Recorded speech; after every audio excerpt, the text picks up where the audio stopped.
Num segundo ponto, eu pretendo então trazer aqui um aspecto, subdividir em duas partes, aí, como vocês podem ver.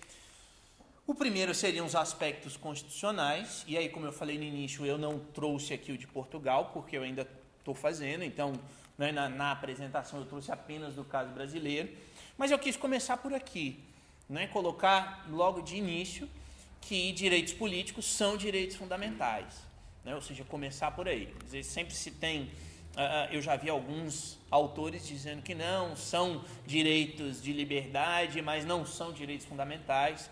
Então, eu já estou aqui partindo desse princípio de que os direitos políticos, eles são efetivamente direitos fundamentais.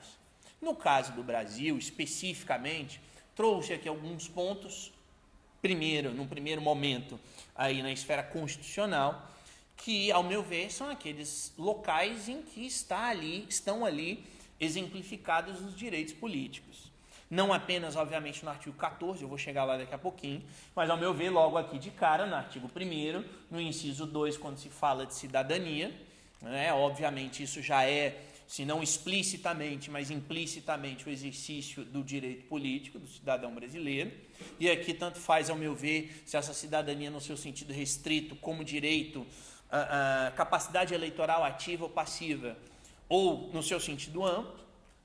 Logicamente, a ideia de pluralismo político, você não pressupõe o exercício de um direito político efetivo se não houver pluralismo político, e a ideia aí do parágrafo único de que todo o poder emana do povo, mas esse poder é exercido pelos seus representantes ou diretamente nos termos da Constituição. E aí, esse texto do parágrafo único, então ele vai fazer com que inúmeros autores digam que o Brasil é uma democracia semidireta, porque existe a parcela representativa e existe o aspecto da democracia direta em si, e eu vou falar sobre isso daqui a pouquinho também. No artigo 5º, obviamente, também está presente, não poderia deixar de trazer, no mínimo, os princípios da liberdade e da igualdade, né, que, ao meu ver, é claro, embasam a ideia de democracia, não tem como fugir disso. E aqui no artigo 14, que traz, na verdade, na Constituição brasileira, a parte bem explícita de direitos políticos, são os artigos 14, 15, 16 e 17, sendo que o artigo 14 ele traz aqui no caput e esses 3 primeiros incisos, tem mais coisa, eu não trouxe aqui para não ficar, né, numa leitura repetitiva, mas o artigo 14 então traz a questão de que a soberania popular é exercida pelo sufrágio universal, e nos termos da lei, aqui eu trouxe de curiosidade, vou falar só um pouquinho, vou falar sobre ela daqui um pouquinho, que é a Lei 9.709 de 98, que traz a ideia de plebiscito, referendo e iniciativa popular, né? Ou seja, o aspecto representativo, então, seriam as eleições para o parlamento, e o aspecto da democracia direta seriam esses 3 elementos aqui. Depois, os parágrafos do artigo 14 vão trazer outros elementos vinculados à questão dos direitos políticos, como quem vota e quem não vota, a questão quem pode ser eleitor, né? Ou seja, o artigo 14 ele define aí a capacidade eleitoral ativa, capacidade eleitoral passiva. Depois tem o artigo 15 que traz a questão das inelegibilidades, o artigo 16 que traz a questão da anualidade eleitoral, então as leis que tratam de questões eleitorais só podem entrar em vigor 1 ano antes da eleição, pelo menos. E depois chega o artigo 17, que trata dos partidos políticos, e que eu trouxe aqui também só o caput, depois ele tem os seus parágrafos, né, que traz aí a ideia de liberdade individual, de que o indivíduo, então, ele é livre para criar, como está ali, né, criação, fusão, incorporação e extinção de partidos políticos, ou seja, a garantia de que a qualquer cidadão, a garantia dada a qualquer cidadão de que ele pode criar os partidos políticos, quando bem entender. Além disso, eu fiz questão de trazer aqui alguns pontos da Lei 9.709, que trata, ela é uma lei curta, ela tem 15 artigos apenas, e poucos incisos, poucos parágrafos, que regulamenta o plebiscito, a referendo e a iniciativa popular. Então, e antes, só lembrar que no caso brasileiro, o plebiscito e o referendo, eles são prerrogativas do Congresso Nacional. Então, está na Constituição, no artigo 49, inciso 15, como eu pus aqui, que é competência exclusiva do Congresso Nacional autorizar o referendo e convocar o plebiscito, né? Então, cabe ao Congresso Nacional fazer isso. seriam aí os incisos 1 e 2. Aqui eu vou primeiro falar um pouquinho do plebiscito e referendo. O que a lei em si traz? Ela traz isso daqui no seu artigo 3º, que nas questões de relevância nacional, de competência do Poder Legislativo ou do Poder Executivo, e no caso do parágrafo 3º do artigo 18 da Constituição, que trata sobre a questão de desmembrar estados ou municípios, o plebiscito e o referendo são convocados mediante decreto legislativo por proposta de 1/3 no mínimo dos membros que compõem qualquer das casas do Congresso Nacional, conformidade com essa lei.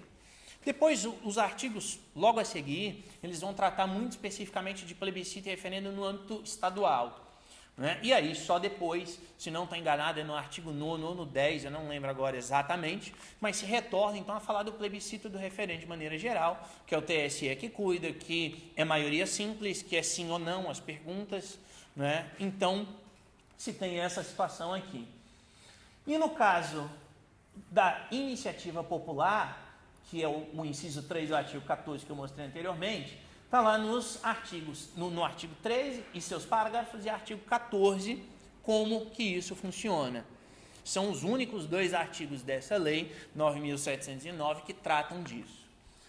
O artigo 13 diz, então, que a iniciativa popular consiste na apresentação de projeto de lei à Câmara dos Deputados, subscrito por no mínimo, 1% do eleitorado nacional, distribuído pelo menos por 5 estados brasileiros, com não menos de 0,3% de eleitores em cada um deles. Depois aqui os parágrafos falam que o projeto de lei deve se circunscrever a um assunto e que ele não pode ser rejeitado por vício de forma. E o artigo 14 traz que a Câmara dos Deputados, verificando o cumprimento das exigências estabelecidas no artigo 13 e respectivos parágrafos, dá seguimento à iniciativa popular conforme as normas do regimento interno. O que eu quero chamar a atenção aqui antes de continuar? E aqui é um primeiro ponto que eu pretendo desenvolver no sentido de mostrar que essa participação ou esse conceito de democracia direta, como ele é defendido, ele não existe. Não existe porque quem convoca o plebiscito e referendo é o Congresso Nacional. Portanto, obviamente, quer dizer, o cidadão, o indivíduo, ele vota, ele participa do plebiscito e do referendo, mas o cidadão não tem a prerrogativa de dar início ao processo. E aí eu retorno aqui àquele início da minha apresentação daquele conceito de poder. Ou seja, que poder ou que direito político, no sentido, repito, não da participação formal do ato de votar, mas da prerrogativa de dar início a um processo, o cidadão tem, se não é ele que tem a possibilidade de convocar. E chamar a atenção, no caso da iniciativa popular, a mesma coisa. Quer dizer, na iniciativa popular, qualquer cidadão pode dar origem a um projeto de lei de iniciativa popular, mas vejam essa situação. Quer dizer, 1% do eleitorado, isso aqui dá mais ou menos 1.400.000 pessoas hoje. Eu vou trazer uns números que eu vou mostrar daqui a pouquinho. Distribuídos em 5 estados brasileiros. Quer dizer, todo mundo sabe muito bem que o Brasil não é igual a Portugal, né? Ou seja, você não atravessa o país em 3 ou 4 horas. Então, é complicado para o cidadão fazer isso aqui. Além disso aqui, né? 3/10, fora o fato, óbvio, né? De que quem vai votar no final das contas é o representante. Então, aqui é um primeiro ponto de crítica no sentido de dizer que a possibilidade de tomar decisões está nas mãos do Congresso Nacional e que, portanto, o que se tem é só uma democracia representativa. Tá? Essa situação vai gerar, ao meu ver, aquilo que eu peguei desse autor, Taylor, que ele traz 2 conceitos que eu também pretendo desenvolver aqui. O conceito primeiro de fragmentação política. O que é essa fragmentação política para ele? É uma situação, como está aqui, a ideia de que está na base da soberania popular é de que as pessoas soberanas formam algum tipo de unidade. Tá? E mais, que é necessário então que as pessoas envolvidas em um processo democrático vejam a si mesmas como pertencentes a uma comunidade que partilha alguns propósitos comuns e reconhece que seus membros partilham esses propósitos. O que eu quero dizer? Por que eu estou trazendo isso daqui? Porque a ideia aqui, no sentido dessa participação cidadã, Eu estou pressupondo que o indivíduo, o cidadão, ele precisa ter uma visão mais coletivista. Eu sei que isso aqui não é um problema jurídico propriamente dito, quer dizer, é uma situação que é complicada da gente obrigar o cidadão, ainda que futuramente eu queira caminhar por esse rumo, mas não é o foco aqui, né, do relatório aqui. Mas o que eu quero colocar, e eu me lembro que eu não me lembro agora se foi na apresentação da Alice, que surgiu aqui a ideia, alguém questionou sobre a questão do individualismo. Então, esse individualismo, ele acaba gerando essa fragmentação política, que tem esse conceito aqui. Se os cidadãos perceberem que a possibilidade de exercício do poder, e aqui o exercício do poder, ele implica o quê? Né? O exercício do seu direito político nesses moldes que a gente tem hoje, baseado naquilo que eu falei anteriormente. Está muito distante de si mesmos, sendo o poder político com frequência não responsivo às demandas cidadãs, verifica-se nesta situação a fragmentação política, ou seja, um povo cada vez menos capaz de formular um propósito comum e de buscar levá-lo a efeito. Então, a fragmentação política, definida aí pelo Charles Taylor, é essa ideia de que os cidadãos olham apenas para si mesmos, né? Ou seja, buscam, ainda que vivam numa coletividade, buscam satisfazer as suas demandas, os seus interesses. Cidadãos que enxergam o poder político, entendendo-se aqui, né, o governo eleito, como algo muito distante deles mesmos. Cidadãos que não vislumbram nessa característica do voto, que, como eu mostrei agora, me parece ser aí o ápice do sistema democrático que se tem hoje.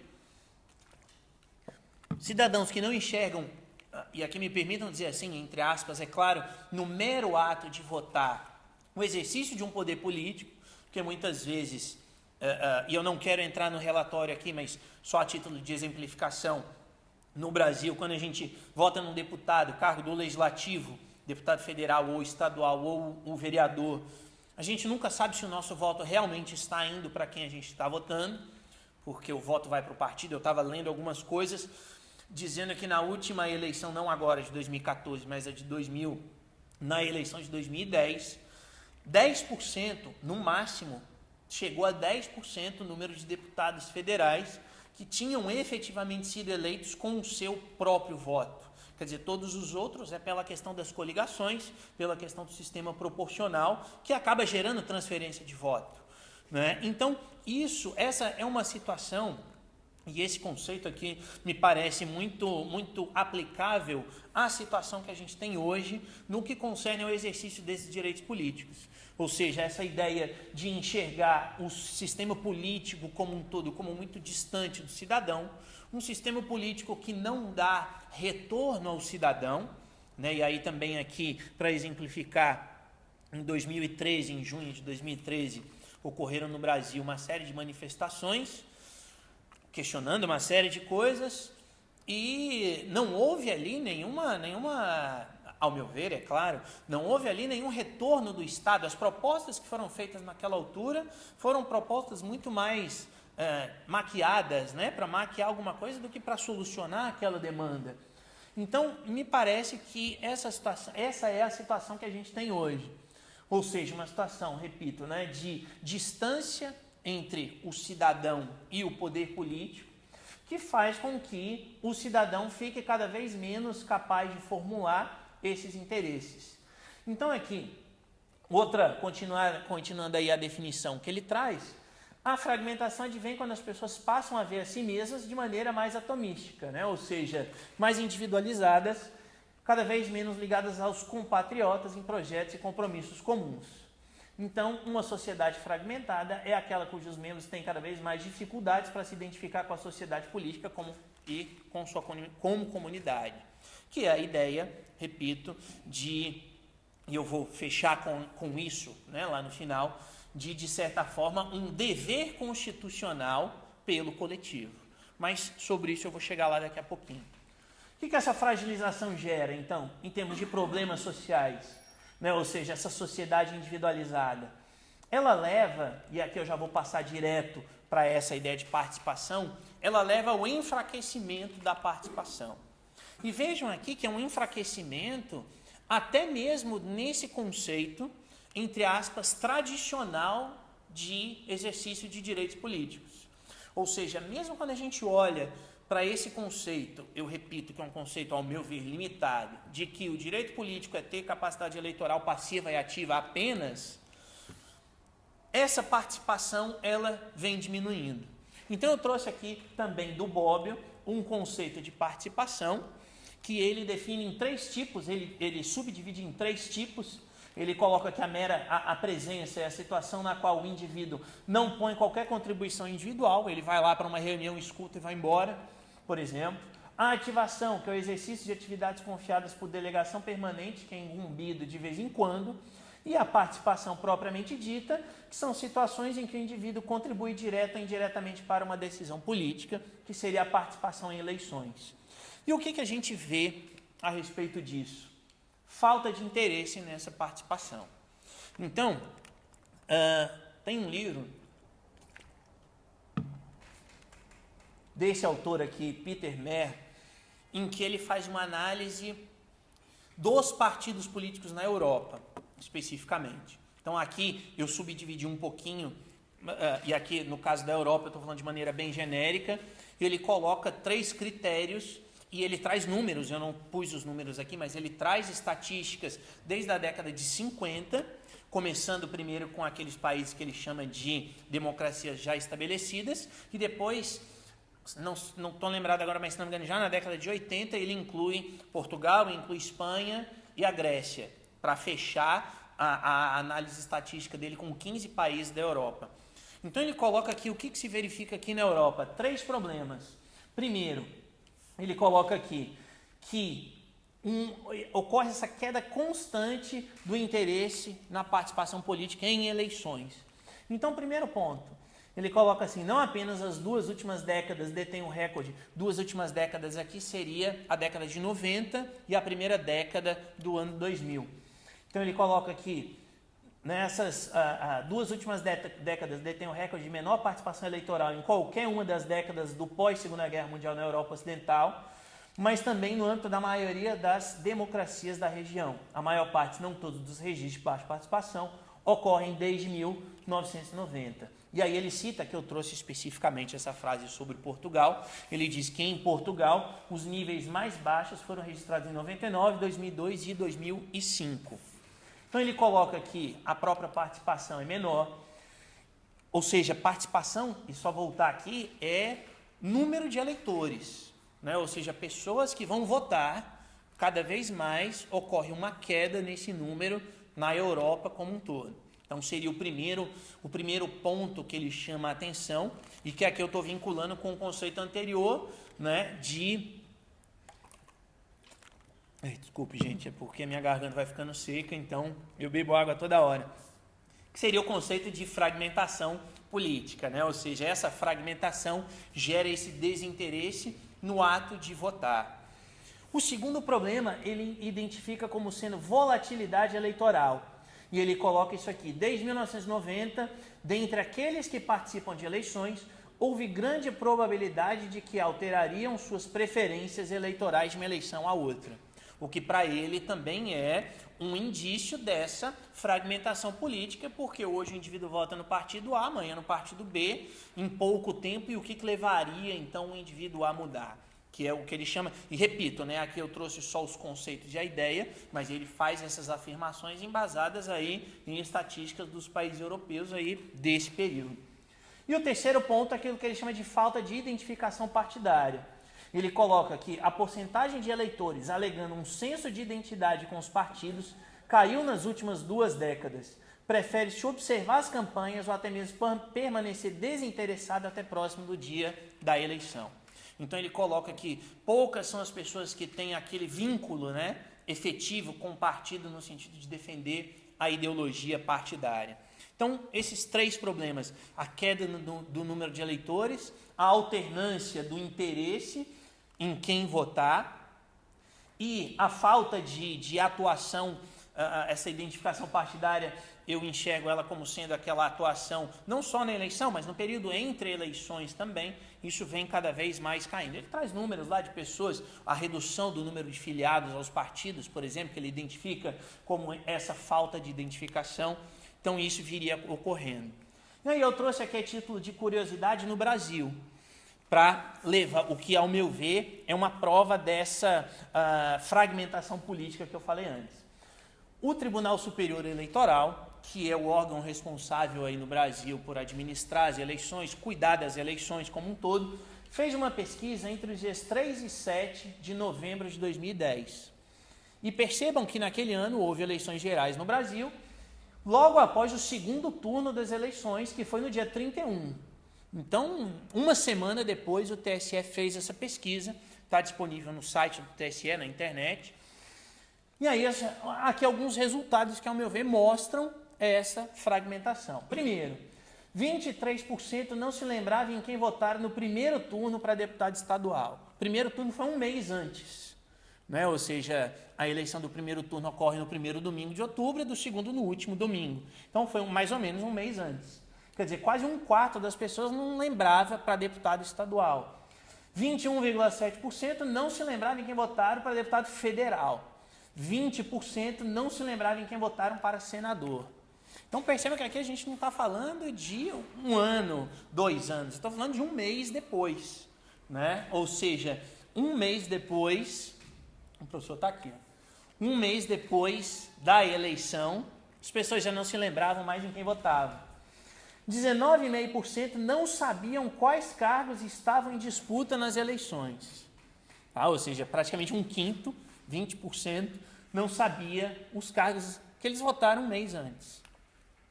22,4% afirmaram estarem mal informados em relação ao papel desempenhado pelo presidente da República.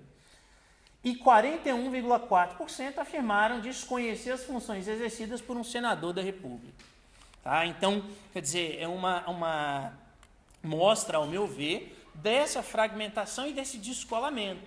Quer dizer, essa participação vista como direito de votar e ser votado, ela gera esse afastamento do cidadão da esfera pública e, consequentemente, do exercício do seu direito político. Aqui eu trouxe uns outros dados. Eu não sei se, pelo meu ângulo aqui, não dá para ver muito bem, não sei se todos vocês conseguem ver, de um trabalho feito agora, no ano passado, né, pelo G1, que é um site de notícias, eles fizeram esse gráfico aqui. Isso aqui se refere ao primeiro turno e aí eu coloquei aqui do lado somatório. Quer dizer, abstenção, votos nulos e votos brancos para presidente da República no primeiro turno. Então, em 94, 33%, 98, 40%, 2002, 28%, 2006, 25%, 2010, 26% e no ano passado, 29%. Quer dizer, há uma tendência aqui, né, de aumento, pelo menos, claro que aqui baixou de 2002 para 2006, mas aqui se tem um aumento nessas 3 últimas eleições do nível de abstenções, ou votos em branco, ou votos nulos. Quer dizer, quando você chega numa situação em que 29% da população, de alguma forma, demonstra sua falta de interesse em votar, e aqui só chamar a atenção que, no caso brasileiro, o voto é obrigatório. É claro que a sanção ela é muito pequena, em termos financeiros, pelo menos, né? Se paga aí, quem não vota paga mais ou menos €1, né? Seria isso, um pouquinho mais, talvez, R$ 3,50, talvez daria aí €1. E tem alguns impedimentos, mas o cidadão que não vota, ele tem 60 dias para justificar o seu voto. Então, quer dizer, se ele não quer votar, ele justifica o voto depois, né? Ou ele regulariza a sua situação. Então, a sanção, ela não é nada assim horrível, é isso que eu quero colocar. E aqui eu trouxe da última eleição, para fechar essa parte aqui e poder entrar no terceiro ponto, que também, ao meu ver, é uma amostra dessa fragmentação política. No ano passado, e aqui são dados do segundo turno, que estão disponíveis no site do TSE, é um dado oficial, então. Aptos a votar, nós tínhamos no Brasil 142 milhões de eleitores, quase 143 milhões de eleitores. Ou seja, pessoas que possuem o título de eleitor, que do ponto de vista jurídico são então cidadãos com capacidade eleitoral ativa, né, no exercício de seus direitos políticos. Desses, 30 milhões, que corresponde a 21%, se abstiveram, não foram votar. Dos que votaram, 112 milhões, que corresponde a 79% daquele total lá, 7 milhões, pouquinho mais, foram votos inválidos. Quer dizer, os votos inválidos são os votos em branco ou votos nulos, que são desconsiderados. Portanto, a gente teve na eleição do ano passado para o presidente da República 105 milhões de votos válidos, né? E a pessoa que venceu, ela ficou com 54 milhões de votos, tá? 51%, né, dos votos válidos no caso. Esse número aqui, 54 milhões e meio, corresponde a 38% dos aptos a votar. Ou seja, ao meu ver, isso aqui é uma amostra, uma prova daquela fragmentação. Claro que aqui eu me ative só ao cargo de presidente, né, para não ficar enchendo de conta aqui, mas se percebe o quê? Quer dizer, e aqui eu volto para aquela ideia lá do povo, como eu falei anteriormente, eu volto para a ideia mesmo de representação política, né? Ou seja, se tem essa situação de 38% apenas dos aptos a votar que acabaram elegendo. É lógico que aqui é a regra, né? Ou seja, não há muito o que questionar desse ponto de vista jurídico, mas é um fato de que se tem um presidente com esse apoio popular aqui.